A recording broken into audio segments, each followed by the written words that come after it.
trickling in over the next minute or so. So we'll get things underway. Um, Please turn those mics off. I'm hearing a bit of background noise, so get the mics off, but cameras on, please. We would love to see your lovely, happy, smiley faces as you get on board with the masterclass. So I'm going to kick us off. Good afternoon. Very warm welcome to today's session from a very grey and gloomy Sydney. I'm sure you're all feeling far from grey and gloomy though, because we're anticipating the first masterclass of the year for the 500 Women in Property program, which is very exciting, and it's brilliant seeing so many of you joining in live today.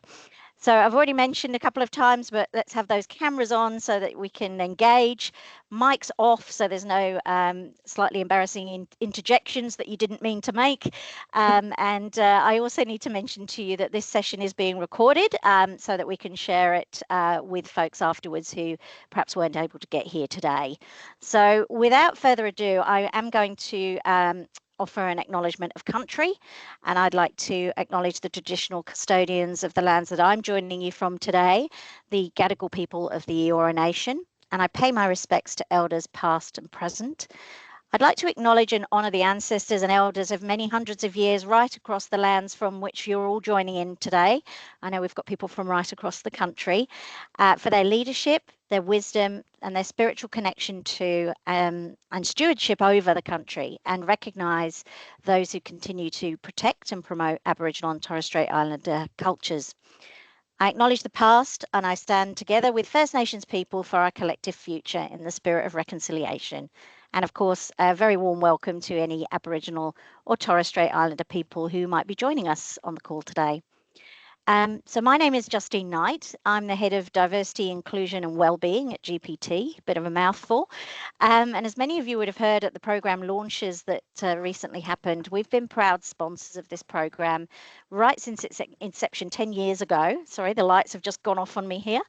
And it's grown from 100 women in property back then to over 700 of you in this cohort today, which is absolutely amazing. Oh, sorry, bit of background noise there. Sorry about the background, everybody. We love being part of this program. We see it as much more than a professional development opportunity. It's really a meaningful platform for visibility, for growth, and especially for connection. We've certainly seen firsthand the impact it's had on some of our people, on their individual growth and their careers, and we know that's replicated right across the industry. As women, I think we all know that change doesn't happen accidentally. It happens when we intentionally create space for it. And what this is all about is creating space for you to build confidence, expand networks, and step into leadership, because that's going to be critical to shaping a more diverse and inclusive property sector. So my encouragement to you as participants in this program is to really lean in and make the most of this opportunity. It certainly won't all come in the form of beautiful scheduled events like this one. You will need to be proactive, to lean in, ask questions, be bold, make sure you're not shy to ask time of your sponsors, and perhaps above all, build connections with each other that may well lift you and support you throughout your entire career. Now, you're not here to listen to me, so I am going to jump straight into now introducing you to our wonderful masterclass host, who is Amanda Fong. So welcome, Amanda.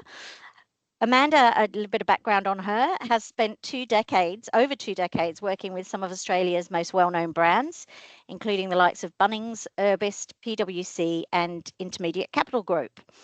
She works to help leaders and businesses grow their reputation, relationships and revenue.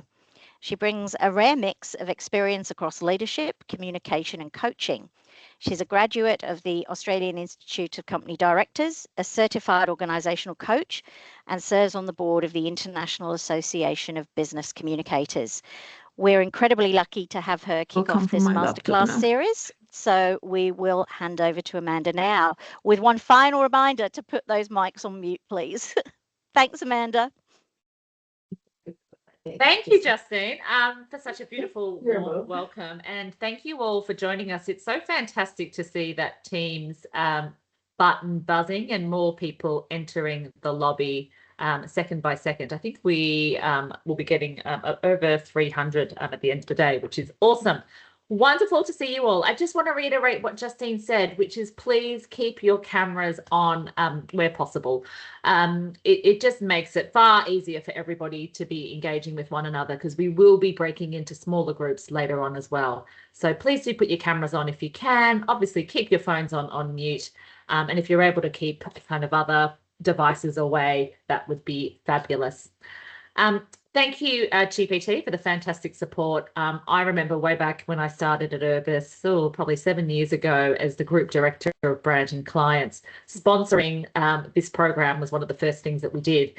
And I remember at the time it was a much, much smaller program than it is today. So thank you for your support for making it bigger and better every year.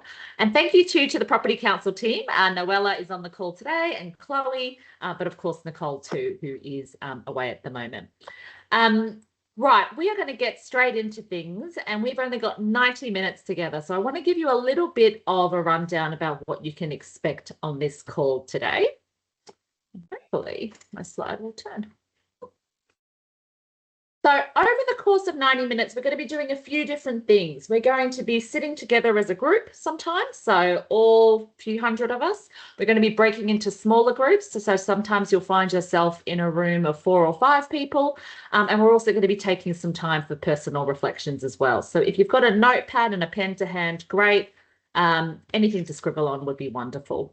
So I'm looking forward to using that time well. The other thing that I want to note is that we're also going to have a highly interactive session. So the first thing I'm going to get everybody to do, just to kind of get accustomed to the technology, is to look out for a poll that's going to open shortly. And that poll is going to ask you a few different questions, but it's really your chance to introduce yourself to the other 300 people on this call who are dotted all around the country. And there's 3 questions that are going to pop up there. The first one is really about where you sit kind of within the property sector. So we're not looking at broad roles, but when you think about what you do day to day, where do you spend kind of most of your time?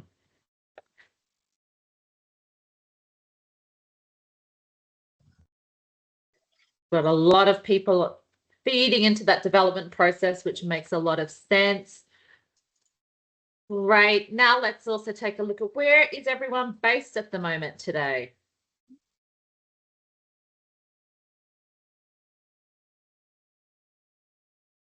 Wonderful to see so many people from around the country. Great to see that the rain hasn't stopped people dialing in New South Wales. I hear it's apocalyptic at the moment. And there's going to be one more question that pops up for you as well, which will be your chance to introduce ourselves. Oh, thank you to the essay. Was that Donna that put an essay? I'm sorry if that wasn't there listed. My sincere apologies.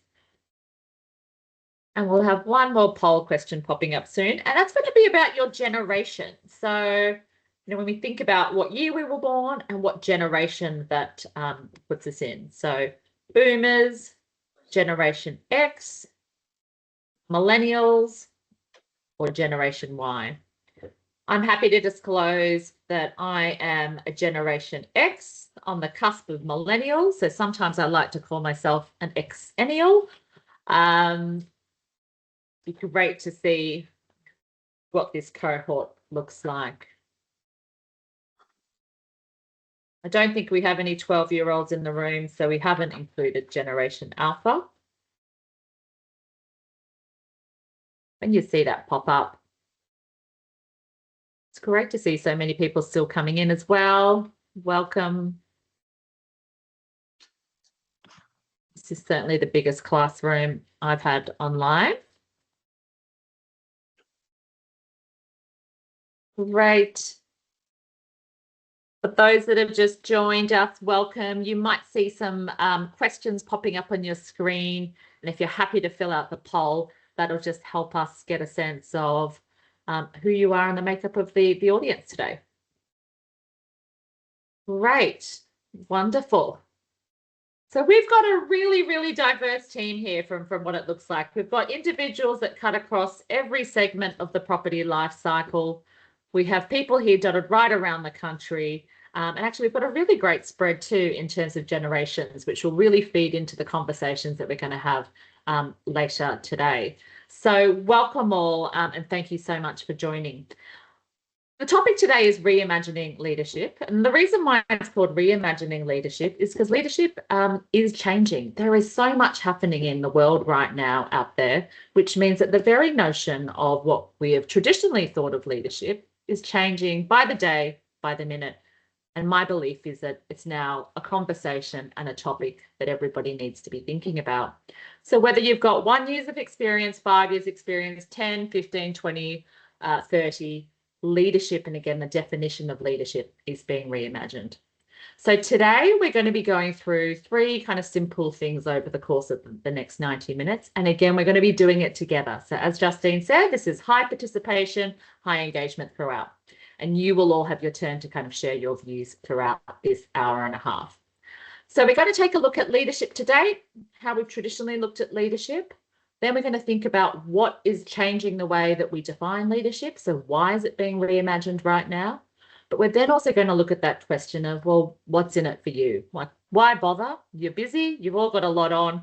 Your subject matters in your own regard. Why should leadership be something that's also on your agenda and schedule?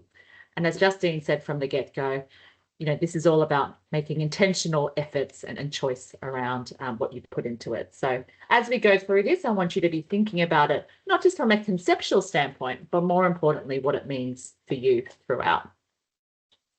So let's take a look at this idea of leadership to date. So up on screen, you will see a definition of leadership that you'll find in the Oxford Dictionary online. And it says there that it's a noun and it's the action of leading a group or of people or an organisation. And if you then take a look at the words underneath, you'll see some synonyms: guidance, direction, authority, control, management. So they're all kind of alternative words that are often used to describe that notion of leadership. And as you're reading this, I just want you to think in your mind, who are the people that spring to mind when you think about that word leadership? You might even want to scribble that down on a piece of paper that you have. You might just be thinking of something that you think about, something that you've seen, something that you've observed. You just might want to scribble that down on a piece of paper. You don't need to share this bit. You might even just want to think about some of your experiences, particularly those that have been in the workforce a little bit longer. Like, how has that notion of leadership changed over time? For context, my professional career began in London as an executive assistant to a director in a major FTSE 100 global business. I think there were 70,000 people in this business. And leadership to me back then seemed to be a very narrow definition. Leaders seemed to come in a particular kind of box. They came with a lot of grey hair. They tended to be male. They tended to come from certain schools and have certain accents. They tended to wear the same sort of kind of pinstripe suit. And believe it or not, even back then, the carpet that they walked on in the office was also different. So there was, many, many floors where everybody walked on blue patterned carpet. But when you got to the executive floor, it was a plush cream carpet. So for me, when I often think about leadership way back when, that's kind of some of the images that come up in my mind. But again, that's me being a Generation Xer sitting on the cusp of millennial. So have a think about what it means to you. And I want you to kind of note that down. And again, some of the ideas that spring to mind when you think back to that definition that the Oxford Dictionary has shared with us is this idea that kind of a leader is kind of an authoritarian, has control. So there's somebody typically at the top as such, somebody that can command, somebody that is responsible for others, other resources and the business at large, but often somebody that we turn to because we deem them to be correct, to know the best answer, somebody that we think might have veto over an issue. And there's also that sense traditionally that leadership has also been entwined with knowledge. Those in leadership positions possibly hold greater knowledge and thus power than others in an organisation. I want you to just be thinking about that. And if we think back to, again, traditionally how a lot of businesses have been structured, it has been more of this kind of pyramid shape. And we'll all know them because, we've all spent time working in different organizations. And again, typically speaking, in the past, not for all organizations, but there was this idea that you would start at the bottom of that pyramid and then through time and tenure, but also coupling that with your subject matter expertise, whatever that may be, whether you're whatever field that you're in, you would ultimately kind of move up that kind of pyramid through promotions. And with that became a degree of authority. And thus, often it was implied that those individuals at the tops were leaders as a result of moving their way up. So, time to get the chat function going. I want you now to be sharing with me and the rest of the cohort, what are some of the first things that spring to mind when you read that definition by the Oxford Dictionary around leadership? Thank you, Emma, for getting things going. First cab off the rank. Amelia, thank you. Confidence, mentor. Elaine, thank you. Decision maker, role model. We've got over 300 people in this course. So we're going to have some great ideas that get shared throughout. And I should also say from the get-go, we will aim to summarize these and share some of these takeaways off the back of the call. Great. So inspiring, everyone can be one. So there's a lot of sense of kind of optimism there, right? And this idea that that leader, yes, maybe a subject matter expert too, is often the case, but also somebody that has broader influence in that organization in terms of lifting people up. Strength, respected, empowering. I won't ask you to put it down in the chat, but it would be fascinating to think who people see as well when you think about that question of leader. You can keep popping in your answers. I now want you to be thinking about why we might want to be reimagining the idea of a leader today. And so up on screen, I've tried to give you a picture of, I guess, the context that we're in, because again, leadership is very much informed by the context upon which leaders have to work. And, I think we only have to look at the news today very briefly to know that it is a really complex, fast-changing, rapidly changing environment that everybody is working in, regardless of where you're sitting, regardless of role, and regardless of background. We know it feels a little bit volatile at the moment. We know that the research shows that there is trust is really kind of dropping in terms of trust in media and trust in, our government. We also know that there's lots of information out there, and I'm sure, we're all recipients of it. And sometimes some of that information is misinformation and disinformation. And we know that also kind of increases polarization across communities. But there are two other kind of key things on that chart that I want to hone in for today. One is that we've got this idea of multi-generational workforces coming to the fore. So that is, again, when you think back to that earlier poll that we did, we've got a great mix of different people across generations working together under the one roof, in the one team, more so than ever before. So that's really, really exciting. The second element to that, of course, is the technology piece that comes into play. Technology, AI, we're hearing about it every day. So for those of you that picked up the Financial Review a couple of weeks ago, you would have had this glossy magazine drop out. It was a 30-year celebration of the the Australian Financial Review magazine. And Sam Altman, the CEO of OpenAI, so the creator of ChatGPT, is on the cover. It's a fascinating article for anybody that hasn't read it. But the quote that I really want to draw everybody's attention to is his quote around change. So the pace at which the world is changing renders the skills we acquire today obsolete within a few years. It's a really quite a profound statement when we're going back to that idea about the level of change and what's happening in the context of the world that we operate in.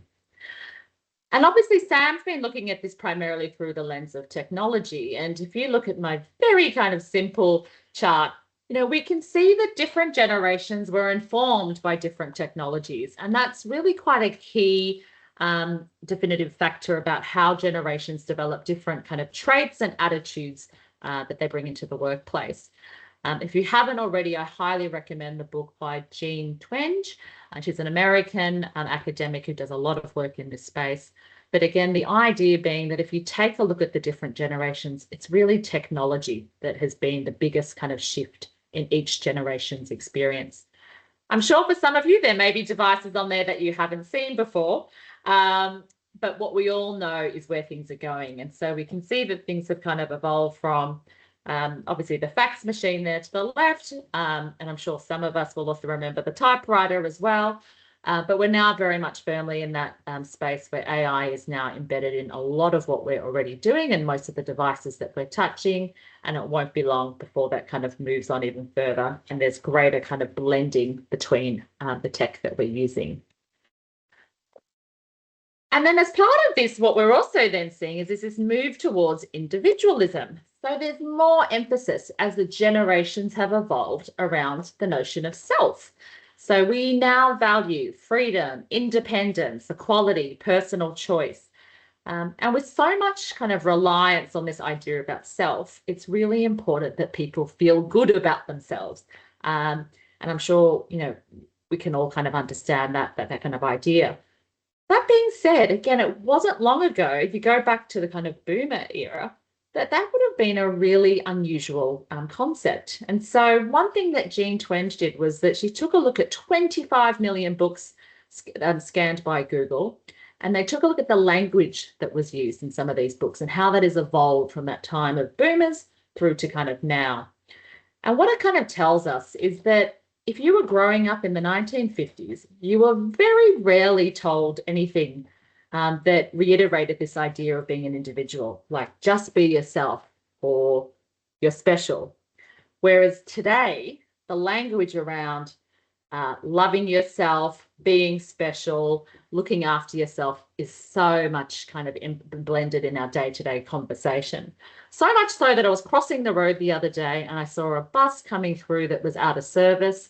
And instead of having the destination above the driver's carriage, it said, "You are loved." And I kind of giggled that the bus was kind of giving me a sense of affirmation of self. But again, it goes to kind of give you a sense of how things are changing. The other thing that's really kind of shifting the way generations have been evolving is this idea that it is now taking us longer to grow up and longer to grow old. So that's not suggesting that the pace of life is slowing. I think we all know the pace of life is speeding up. But what the research does show is that certain milestones around adolescence and adulthood and old age are now being pushed out. So for instance, when we get our driver's license, how long we're in education for, when we get our first job, when we might get married, when we may choose to have children, all of those things are being kind of pushed out. And so 30 is the new 21, 50 is the new 40. I think we've all heard kind of similar phrases like that before. So why does this matter? Well, again, if you think about what's happening, and this is all about the context that we're all living in and therefore the context that's shaping leadership. Well, we've got the democratization of technology. So we've all got that powerful supercomputer in our pocket. That has given us all the ability to be super journalists, editors, publishers, producers. We can do anything we want because we have that camera and that recording feature on our phone. And we now have that ability to communicate that to the rest of the world should we choose to. So that's a phenomenal kind of shift in the way that we think about technology enabling us to do things. There's then been that kind of democratization of expertise and ideas. So we live in a YouTube age where we can DIY anything. And of course, with the advent of AI, we're now seeing the democratization of intelligence too. So again, this idea that really you can put in some of the most complex questions into ChatGPT and it's going to give you an answer within 2 minutes. So that really is, in my view, changing the way that we should be thinking about leadership. And I do think we're moving into an era where we're seeing the democratization of leaders. So that is, leaders just aren't those at the top, but leaders will be diffused across an organization. And as Justine said from the outset, it is also a mindset piece too. So We are going to break into groups because you don't just want to hear from me. You want to be also talking to the wonderful 326 people that we have in this classroom. So Noella is... Amanda, I am so sorry. We're having some technical difficulties with the breakout rooms at the moment. So we might just have to divert that. That's I'm really sorry. All good. We're going to riff with that. So maybe instead of the breakout groups, we're going to have one classroom of 325. And I'm going to invite 3 people to put up their hands to share their views. A prize, I don't know what will go to the person that puts up their hand the first, but know that you're in very friendly company. We're all in this boat together. But I'd love everybody to ponder this question. What changes in leadership have they observed, or have you observed, over the last 3 years? Assuming you've been in the workplace for 3 years. If you haven't, you can adjust that. Ray, Noella, can you see who's got their hands up first so we can invite them to unmute themselves? Yep, the first person that popped up, Karen. Hello, thank you. Karen, great. I've been around a while, and I'm from Sydney. I live a little bit outside of the CBD, so I've worked from home a lot of the time. And the things I've seen change with COVID is trust, I guess, in people's ability to be hybrid workers.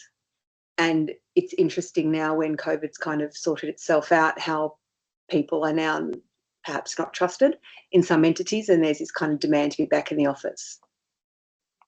Excellent. So this idea that kind of COVID kind of springboarded a shift in behaviours, but there's almost been a slight retraction I think so. Now that COVID has disappeared. All right. Excellent. I was working from home like 15 years ago, half the week, and it was to the point where you'd almost take your mobile phone to the toilet in case someone rang, because you didn't want someone to think that you were at home watching TV or whatever. Obviously, that's changed for me. But yeah, I think that's been interesting to see how management has changed in that way. That is fascinating, Karen. I think I remember that same panic too of how do I demonstrate and give people the confidence that I am working. Yeah. Noella, can you see who's up next in terms of Jessica. Jessica, do you want to introduce yourself too, Jessica? Thank you, Karen. Okay. Yes, I'm Jessica. In the last 3 years, I've actually changed jobs, so there's been a bit of a change in leadership just from that. But I think what I've noticed is more of an emphasis on interpersonal skills, and I guess you hire up your managers and your bosses and whatnot, recognizing that they need to be a little bit more approachable, and they shouldn't be this standoffish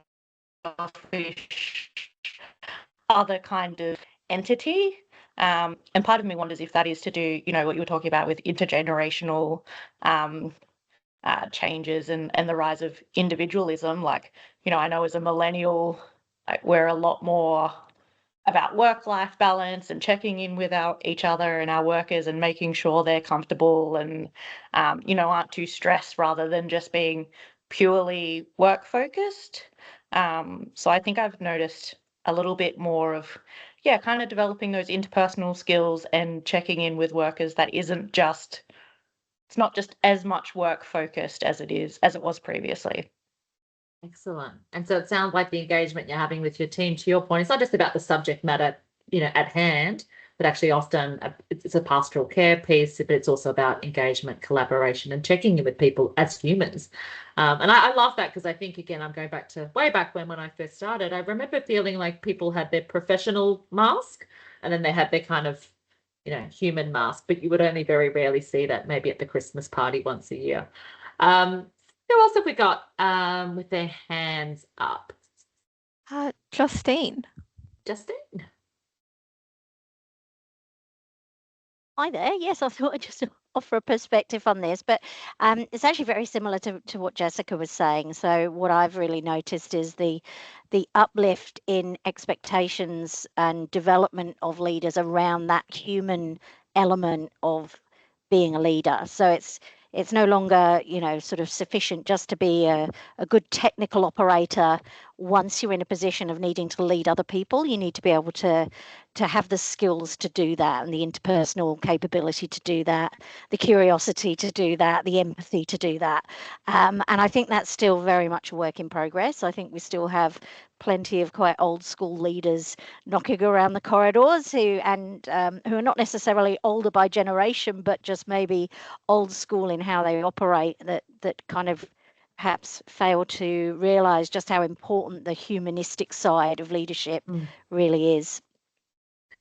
And that's a really important point you make there too, because we don't want to pigeonhole people, depending on what generation they sit in.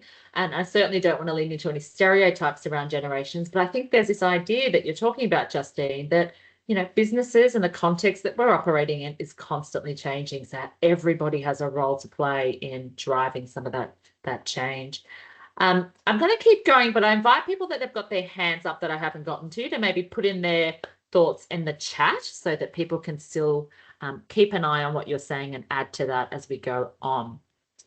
So let's take a look at what is happening. So I showed the pyramid a little bit earlier, and I think, as I said, some of that's already starting to change, really just due to the fact that we're all so connected these days. Again, I remember way back when at work, having a laptop was only divvied out to maybe like 1 in every 10 people. And then certainly having a mobile phone was maybe 1 in every 20 people. So the idea that we've all now got these devices really kind of changes things up.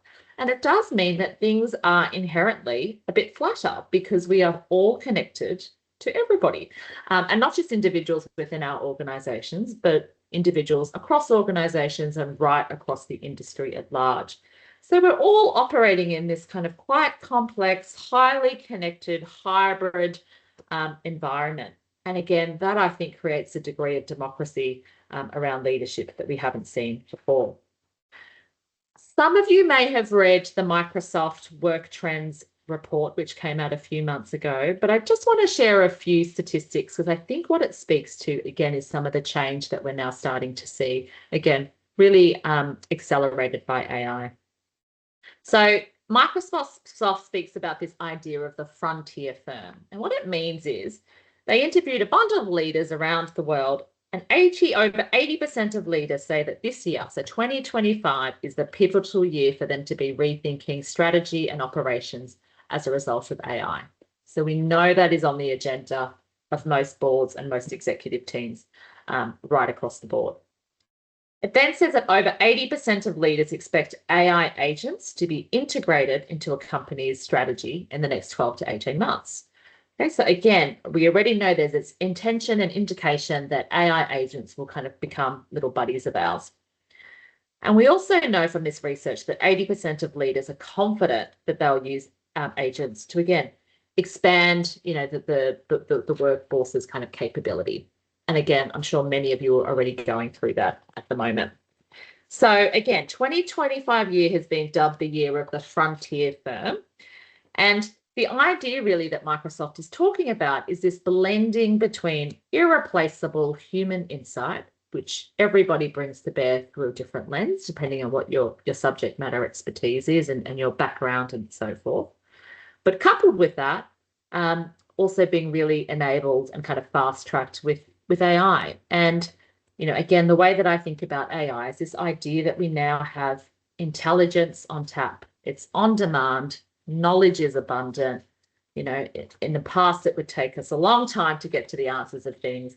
And already there's lots of indications that when they're looking at Generation Alpha, so that's we're kind of kids at the moment that are in primary school or just born this year, they're already kind of forecasting that generation will be have potentially shorter attention spans. And I've got a Generation Alpha, and I think tick. I'm certainly starting to see that in terms of short attention spans. But what they will be able to do is make faster decisions, right? So faster decision making, and then think about that in the context of business too. All of this is coming. So Noella, breakout groups, that's a no? Sorry. Okay. That's cool. We're just going to do one big discussion until we get that right. So the question that I've got for you all now is, how might you help your business on their journey to being a frontier firm? For some businesses, it may be around the corner. For some, it might be 5 years away. For some, it may be 10 years away. For some, they may not even be thinking about it. But again, just knowing what we know from the research and where trends are going, has anyone got an idea about how they might be able to help their business start thinking about this idea of being a frontier firm? Again, particularly because we have the benefit of people sitting right across different generations with different experience to hand. I'm going to ask you to use the raise feature. And there's no right or wrong answers to this. It is all very new. But would love to hear kind of experiences that are people having. And I think we've got somebody with their hand up. Noella, is that? Yep. Just trying to pull up the details. I can't quite see who that was that had their hand up. Fashion? Yes. Yes. Fashion. Hello. Lovely to meet you. Likewise. I think from our perspective, it's probably about understanding some of the technology that will come through, but also still being able to provide opportunity to individuals to recognize what value they can continue adding outside of technology. So it's not that people will be substituted with machine or intelligence. It's more about what can we do that leverages the intelligence that still demonstrates the business that is individuals. We give something that machine learning and technology won't be able to bring to that, and that is that problem solving component that goes beyond just A, B must equal C, but how do you still deliver the response and outcomes for greater good, and without that critical thinking, the machine and intelligence cannot substitute that. And so it's often I find that people are delivering output in today that is focused on using AI, for example, and then the response is I've done my work, and then management is seeing that there's little value add from the individual. So actually recognizing that I can own that I've used AI, but also talk about what the human factor can bring to business. And unless we can demonstrate that as a frontier firm, we will end up all cannibalizing ourselves and each other, and that era where competition was so strong that women in particular saw so hard to tap into. We, because of our soft skills and ability to do lots of things on different fronts and the problem solve, because it's instinctive, it's what we have to do every day, we could really add value and lead in that. So it really is back down to that human element, and being able to demonstrate that, in my mind. And I love that idea that you're talking about in terms of what's the value add in addition to what AI is spitting out, because that is available to everybody, right? Like ultimately AI is a tool that is pretty much universal at the moment. So you're right. The point of difference is, well, what is the human element on top of that? What's AI perhaps missing? What has it got wrong? I think even that kind of assumption that everything that comes out of it is right is one that we must challenge. So again, that human element, so important. Thank you. Amazing insight there. I think we've got Katarina next with your hand up. If I can get you to unmute yourself, that would be great. Yeah, thank you. And do you mind introducing yourself too, in terms of where you're at, where you're based? Yeah, sure. So I'm based in New South Wales, in Sydney, and I'm actually quite lucky. I work for a company and in a great team where we're talking a lot about AI and automation. Part of my role includes a lot of performance-based analysis, and we do quite often discuss what can we outsource to AI for computer to do, and for us to focus on the insights, and how can we add value to our stakeholders. We talk a lot about people connection, as that's something that AI cannot do. And as a woman, I find sometimes it's harder for us to try something new. So I highly encourage everybody to, if you haven't had a chance, to jump in and try the Copilot and do a variation of various tasks and see how can it improve your day-to-day job. Amazing. It's such an important point that we all actually have to just experiment with it. And this is the great thing, that everybody has access to the same tools simultaneously. So again, it's all been democratized. Great. We're going to move on. Thank you for those incredible. Sorry, Ola, did you just pop your hand up there? Well, hi. Yeah. Hi. I'm down in Melbourne with JLL. As you can see from my background, we're probably one of those frontier firms that we have a lot of AI platforms already embedded in our systems, and our teams are using them quite heavily. But I suppose what we're finding, I'm finding with my department, is the confidence that we have to instill and the support given to people using AI, and they're getting the information from AI, but it is that human element, making it to be from themselves, and having the confidence to adjust and work with AI to give the right solution, not just what the computer is spit back at them. I suppose a lot of it, particularly where so the English isn't the first language, and people they're using AI as a language grammar corrector and confidence for that side of things, to make sure that we're kind of building their confidence and educating to still have their voice be the primary product, and using AI as a support and not relying on what's AI is giving them to copy paste. So I suppose it's that confidence and support in using the tools is kind of the big thing that we're seeing. People know how to use it because they use it in their personal lives, they plan their holidays and everything with AI, but it's just how to adapt it and give them the confidence that they're giving, that what they're giving to their clients is that value that they have as a person, as an experienced individual.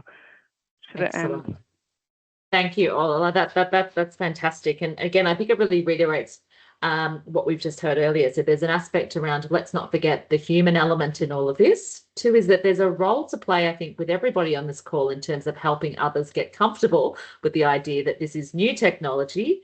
There is an aspect of experimentation, but that you can be there to almost be a confidence booster of sorts, because change is hard, right? This is all about change. And again, we've come from a time where you would typically go to university to get the right degree, to get the right qualifications before you would play with something like this. So the idea we've got such powerful technology available to us at our fingertips is exciting, but it is also scary for many of us. So again, think about what your role is to play in your organisation.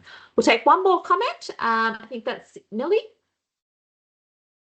Hi, Millie. If you just want to unmute, that would be great.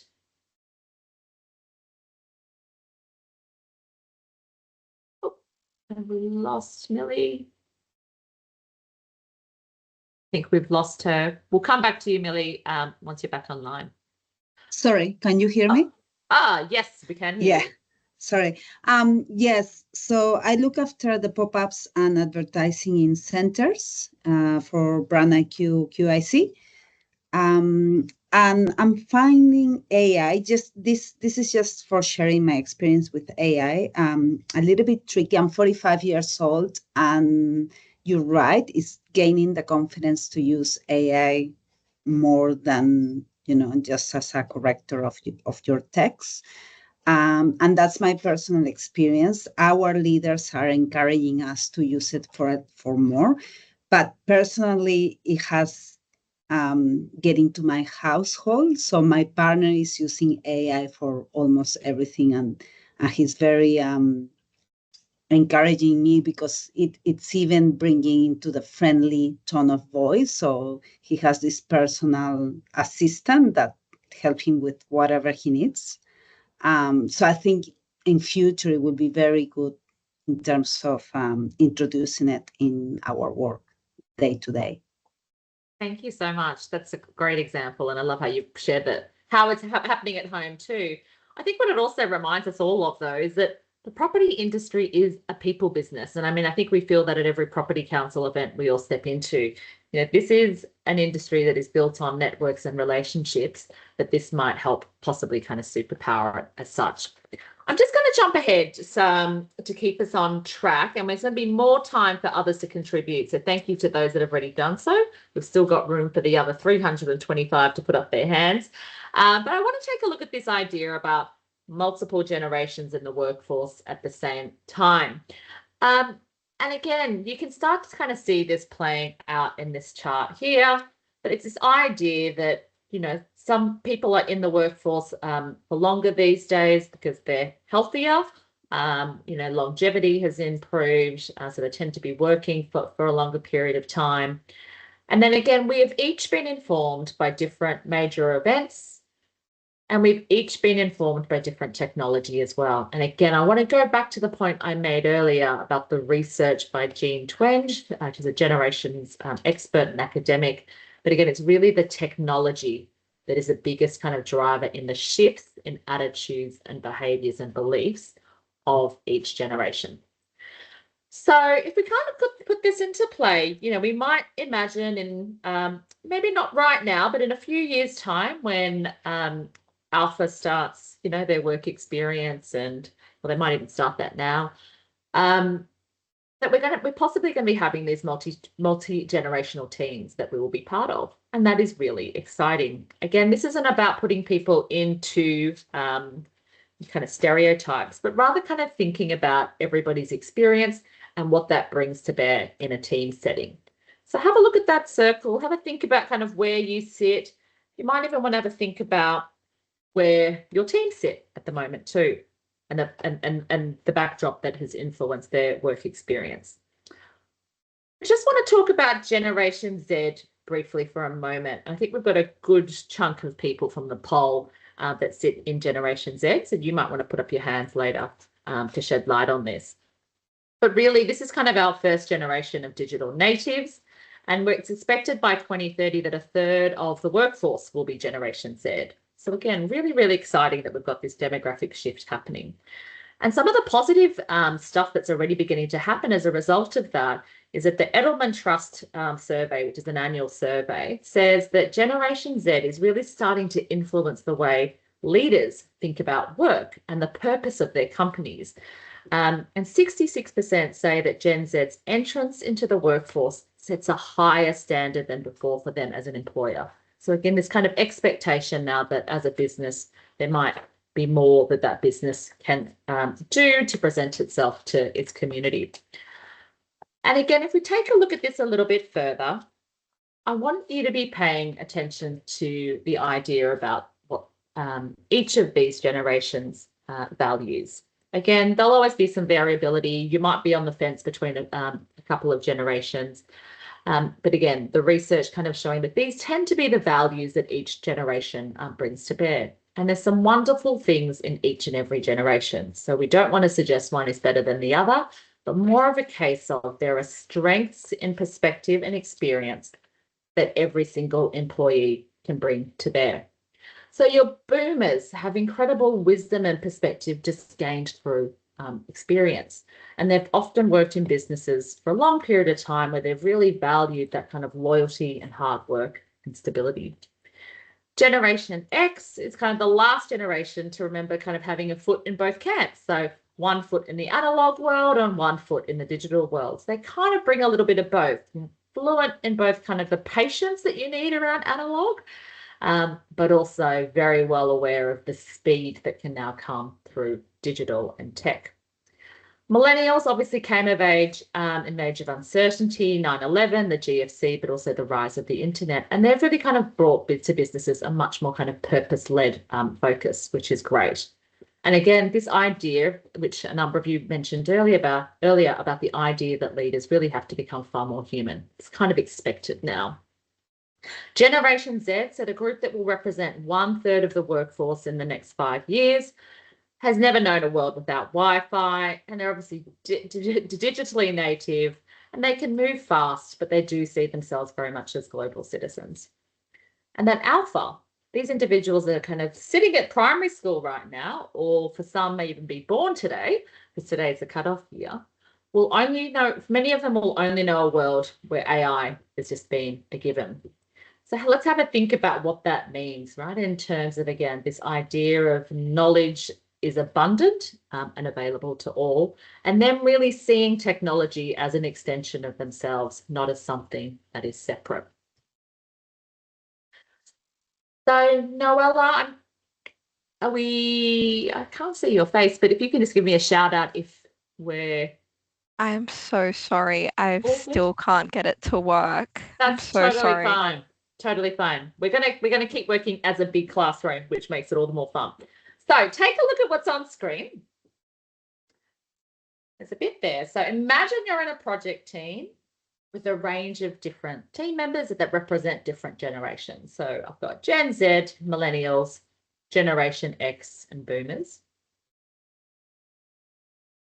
The first question I want you to consider is, what's one thing that you would do to get the best from everyone? Noting that we've got people from very different, again, have different experiences and technology that have shaped who they are and how they come into the workforce.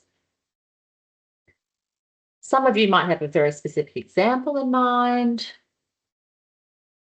You might even be working in a team that may have a couple of generations or 3 generations in it. And then the second question I want you to be thinking about then is, imagine that you have somebody from work experience. They're 12 years old, so they're a Generation Alpha.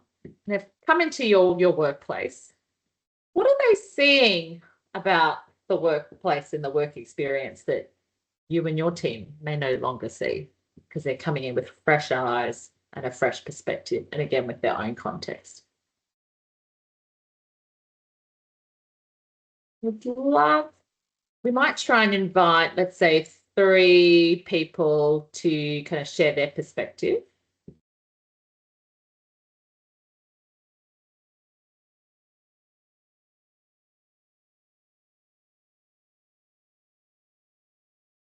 There'll be prizes for love this. So I think, April, you were first up. So do you want to introduce yourself when you unmute? Oh, yeah, hi, I'm April. I work at QIC in the business operations and support team as a senior analyst. And I just wanted to mention just the one about what might a work experience alpha see that the team can't. So I've got a couple of 9-year-old nieces who are obviously, really up with technology. And I think because that generation really is at the forefront of, everything AI, everything digital, they're a lot more in the know about, the latest and greatest things that are available.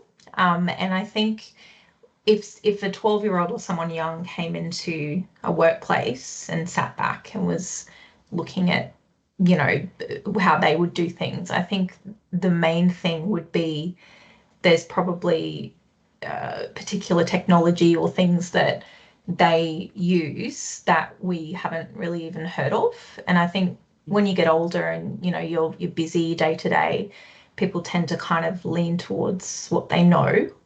And the older you get, people say it's more difficult to learn new things. But obviously kids or younger people are very open and agile to new things. And I think, their greatest strength is to be able to think outside the box and kind of just bring knowledge or, technology that we just haven't come across and haven't heard of. And they're very open-minded, I think, compared to some people in other generations. So I always find it fantastic when I'm around them because they can genuinely problem solve and help me with some things that in ways that I haven't thought of before. So it's quite humbling sometimes, to utilize that fresh young perspective and knowledge that we don't really have.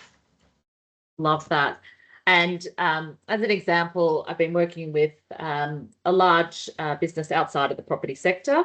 And one of the things that they're now doing is, creating a kind of youth advisory board to kind of sit alongside their traditional board.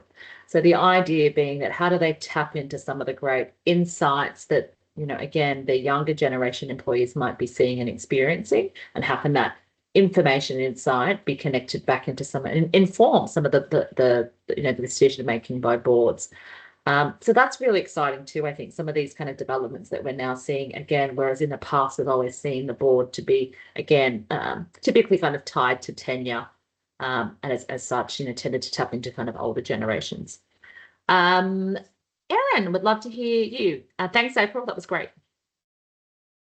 Amanda. And yeah, thanks, April, for that. I think I'll probably start the second question, just reiterating what you said about, being able to find solutions and think creatively and come up with ways of working faster and better in ways that we don't even know is one thing that I see is the value of that new alpha generation. But I suppose going back to the first question, it really spoke to me because I'm a senior town planner working in urban planning in an office in Victoria as a private consultant, and we often work in teams of 2 or 3. Usually there's an account manager and then kind of an associate or senior level, and then often we have a graduate or student planner, and we all work on a project. And the usual split is you'd have a boomer or Gen X as your lead, and then you'd have a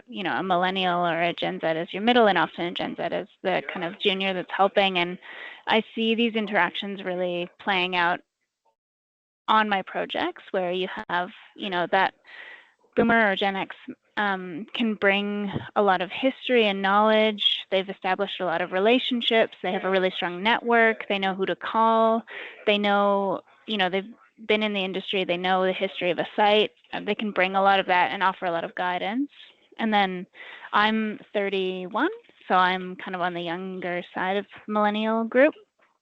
And I find that I'm often the one who's encouraging, integration, consultants to talk to each other, maybe poking at the status quo a little bit, asking about how maybe we could do things a bit different, and then seeing those Gen Z and those who are slightly younger than me coming up and really just those values, thinking globally, really pushing for kind of positive outcomes.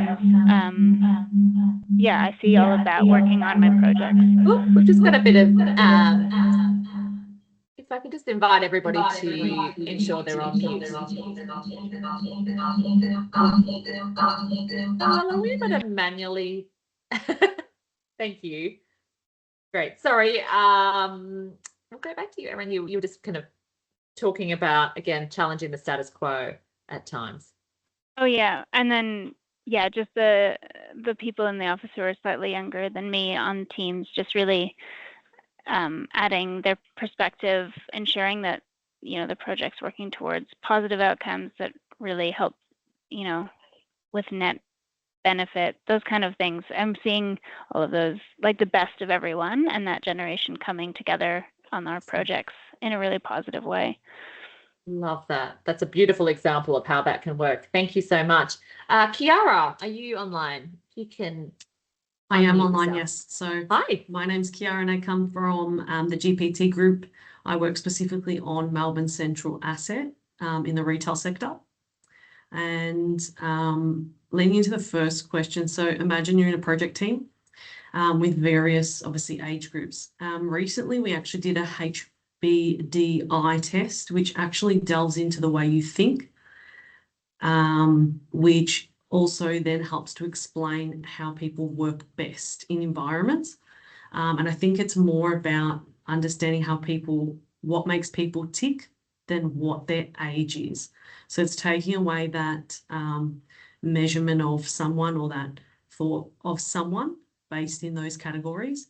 And I think that's the best way to leverage what a team can bring collectively and drive outcomes that everybody feels that they can deliver. And I think someone who is coming into a new environment, especially in that alpha 2010, 2024, I think it is something like that age bracket, they're really looking for things like advanced technology. They are looking more at what a business is doing culturally. So stepping away from the work that we're actually doing and the outcomes we're driving, but really how they fit in. So it's a lot about, might be work-life balance, or what are the cultural pillars that each business have and has, and how they fit into that, how they identify themselves within that group of people. And again, just leaning into the strengths and competencies of everybody that's in that group. Excellent. And then I think it goes to the point around the human side, right? Like we can't forget in this day and age that focusing on the human, so each and every individual, makes a hell of a lot of sense because everybody's bringing themselves to the workplace, and we need to ensure that that kind of lens is applied as well. That's awesome. Thanks, Kiara. And also kind of love your take about Generation Alpha too. Again, the expectations that they're going to be bringing, I think possibly already shaping a lot of workplaces today. Angela, you're next. Yes, hello. I am in Adelaide. I work for JLL as a property manager.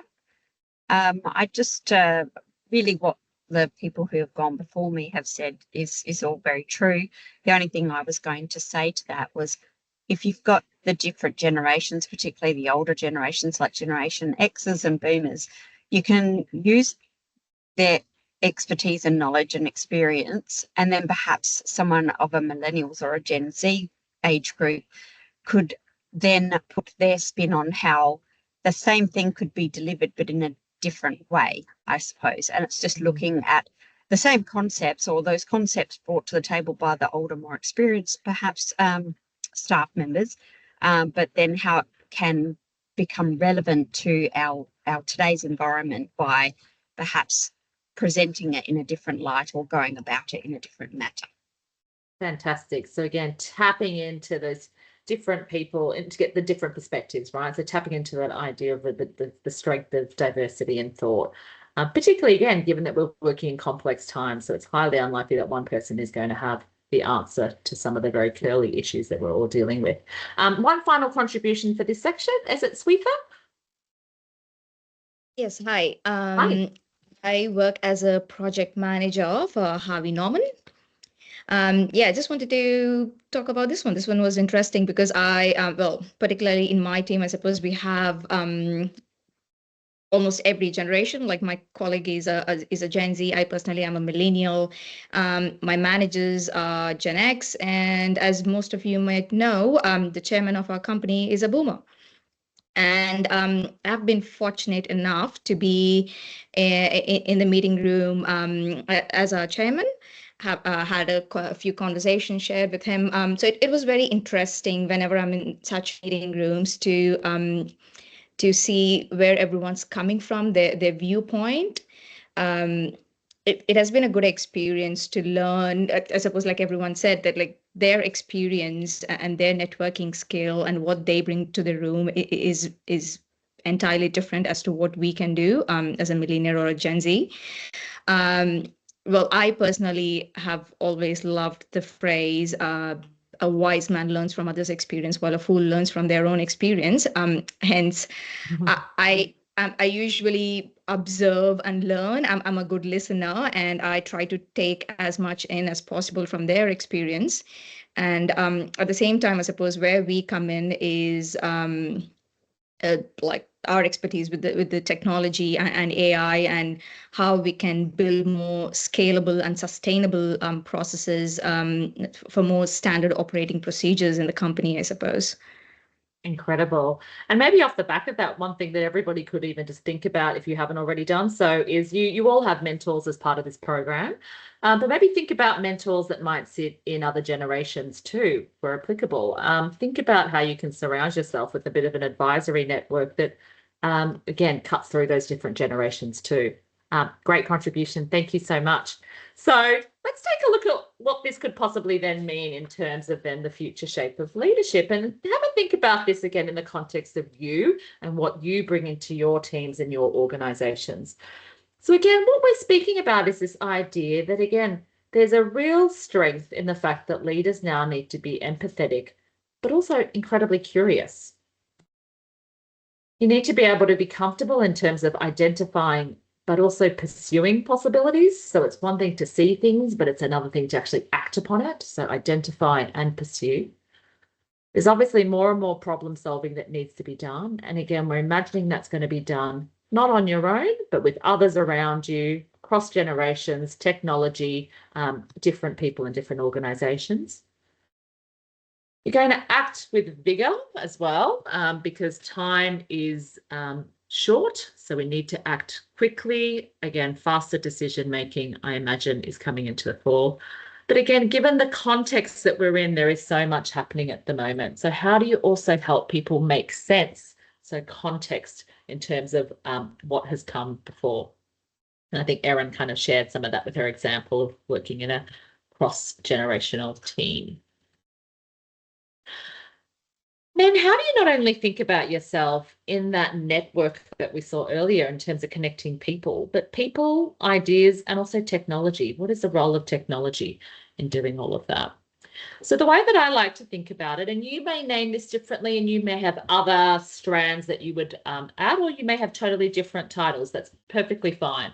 But the way that I've been thinking about it is this idea really that the leader now is a coach. You have to be a catalyst within your organization and within your industry. You've got to be creative. You have to be able to provide meaning. So again, that context is so important. Again, not just assuming everything that's coming out of the machine is right. And we have to be connecting people, ideas, and technology. And again, so we've seen this kind of shift. And as some of you mentioned really earlier on, many women have these wonderful kind of traits already, but may not be kind of fully grasping the fact that they are really critical leadership skills that everybody needs in the future. So I'd like you just to take a look at that and have a think about, because I'm going to ask you to post something in the chat function at the end. But I just want you to take a look at the kind of 5 dimensions that are here and think about for you, which one is your particular kind of strong suit? You may just already have a natural strength in possibly all of these, but if there's one that kind of stands out for you, what might that be? And just note that down, because towards the end of the workshop, I'm going to invite you to share that.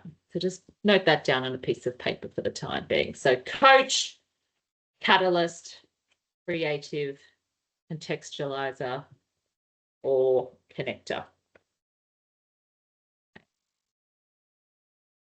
Write that down. So another way to be thinking about this, again, is, again, the notion that within a day and age where knowledge and intelligence is now abundant and available to anybody at the ease of a few clicks, IQ is still, of course, incredibly important. We don't want to discount that. But we're now, of course, I think it's more clear that as a leader, we're seeking individuals that can provide a much more rounded view.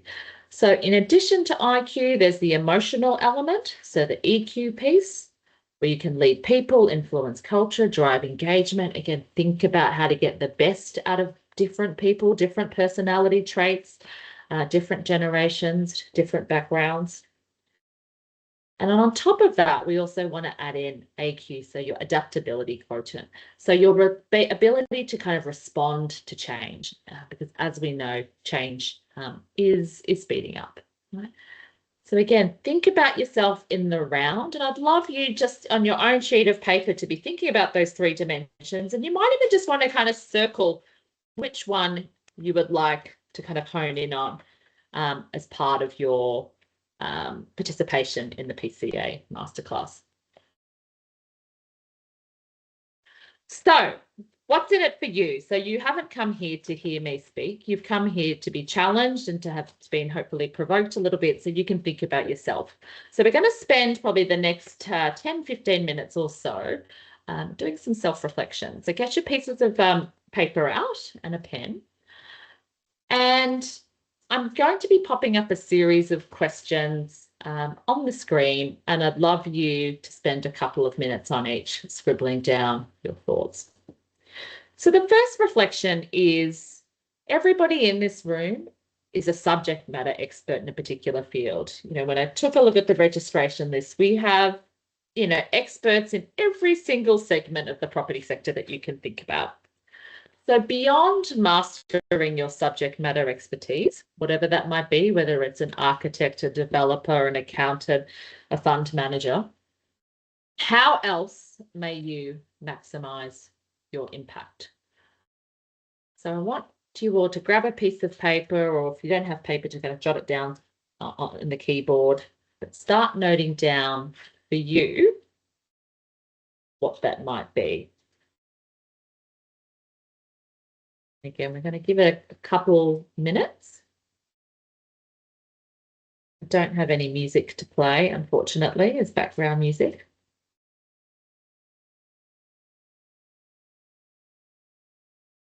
But again, we're assuming here that you will gradually and continue to master your area of subject matter expertise.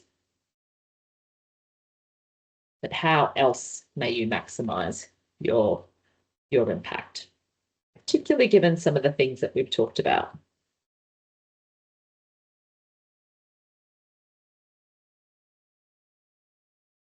These are just your reflections. I'm not going to ask you to share these, so don't hold back.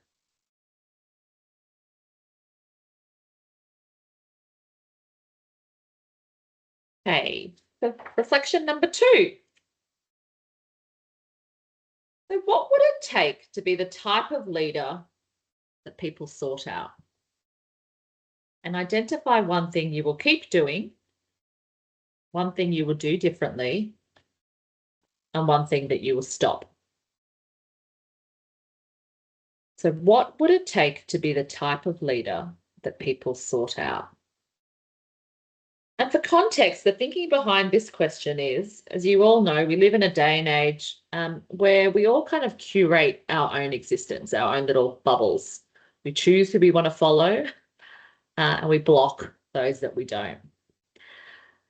And in some respects, that kind of attitude to the way that we think about what we might just say do on Instagram or TikTok is no doubt filtering into the way that we also think about the workplace too, right? And it might be subconscious. So what would it be? What would it take to be the type of leader that people sought out?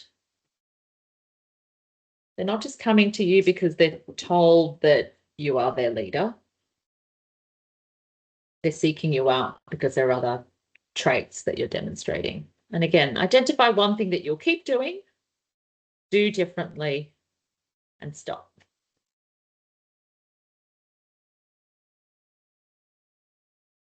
Hey, personal reflection number 3. What can you do to help your company and team through this period of rapid change and opportunity? And there's so much change, but there is also so much opportunity with it. What can you do to help your company and team through this period? To kind of add a bit of fuel to what you may be thinking, have a think back to what some of your cohort have mentioned earlier on in this call. They've mentioned that sometimes their team members need support, they're lacking confidence around what to do in a period of such change.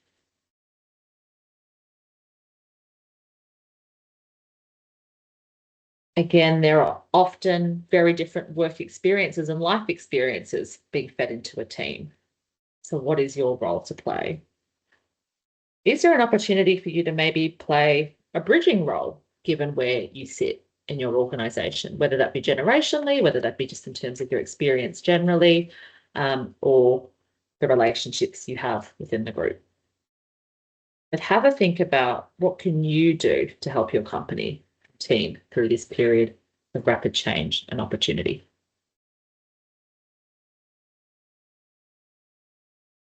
And then question 4, I want you to think about how will you engage your sponsor after this session? So again, as Justine said from the get-go, it's all up to you in terms of what you get out of this program. So how will you engage your sponsor after this session? What might you share with them? How might you work with them? What might you ask of them?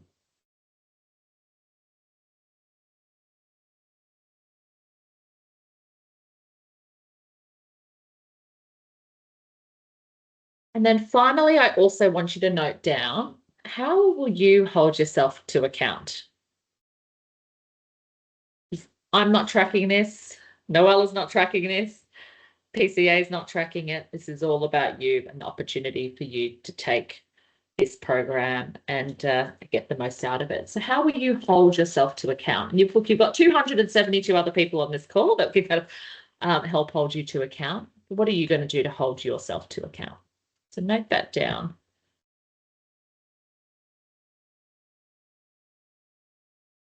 So once you've done that, I want everybody to open their chat again. And I want you to reflect back on that chart I put up earlier where we had the 5 dimensions of a leader. And my invitation to you all is if everybody pops into that chat, just the one kind of trait that they felt was kind of their superpower. I think that would be a wonderful thing for people to see in here because it means you have an idea about how you can support one another. I know that if Alicia's a strong connector, I might be able to hit her up for a coffee or a Teams call and she can give me some insights into that. I know Michaela's a really strong on the creative side and that's not my strength. Great, I can connect with her and lean into her. So let's try and get 300 odd responses there because I think that is so important. And that's one of the key takeaways that I hope you'll all take from this is that you've got this incredible cohort around you.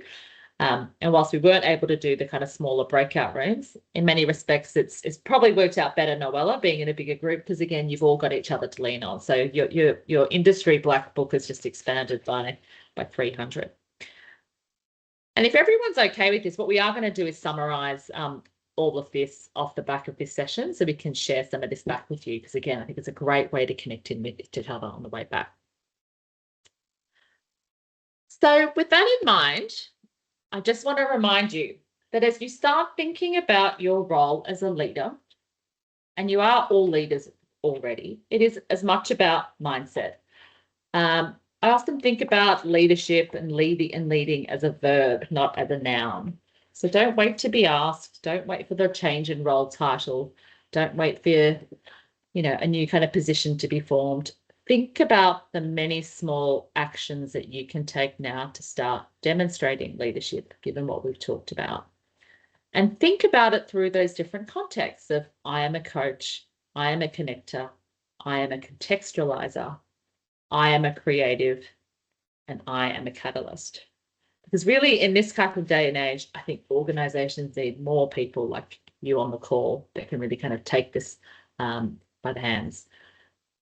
So I am a leader, I'm a coach, I'm a connector, I'm a contextualizer, I am a creative, I'm a catalyst. Have a think about how that can underpin your journey on this program. Now, before you guys jump off, there's just a couple of things that we want to go through. We do want to take a picture of everybody, so don't hop off right now. But if you could, I'd love it if you could scan the QR code and then once you're off the call, provide me with some candid feedback. I love candid feedback. I thrive on it. So please do take a few minutes to fill that out. It really does help me a huge deal, and it will also help the PCA in terms of how it continues to evolve its program for you all. Please do connect if we're not already connected. We'd love to stay in touch with you all and hear about your journey. And if you've got any questions about what we've covered today, more than happy to have a chat with you guys offline. Now, Noella, are we good to get everybody to look into the camera? Because there's somebody from the PCA that's going to take a screen grab. Is that right? Yes, absolutely. Let me just, yeah, all good. Sorry, one sec. Alrighty. Can I get everyone please to turn their cameras on for 30 seconds, please? Because I've got a big screen of 50 of you in front of me and I've got blank people in the middle of it. So if we could just turn our cameras on really quickly, I promise it's not going to take very long, and big smiles while we're at it as well. And I know Noella's promised that everybody will look fantastic too. Yes. So I promise. So big smiles, everyone. Say cheese.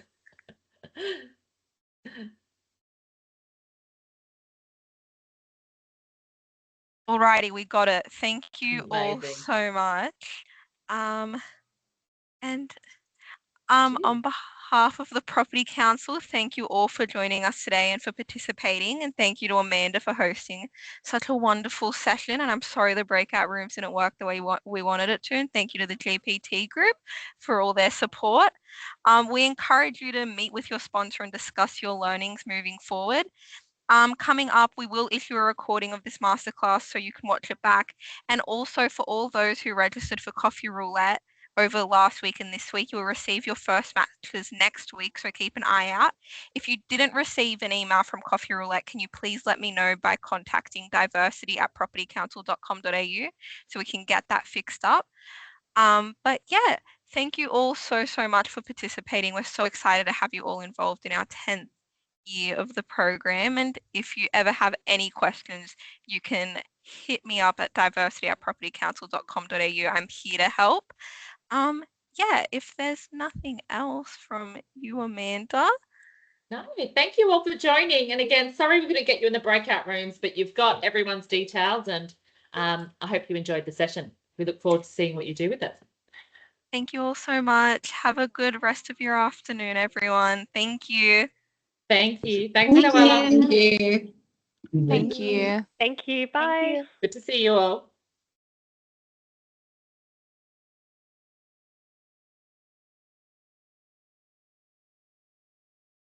I'll give you a shout separately, Noella.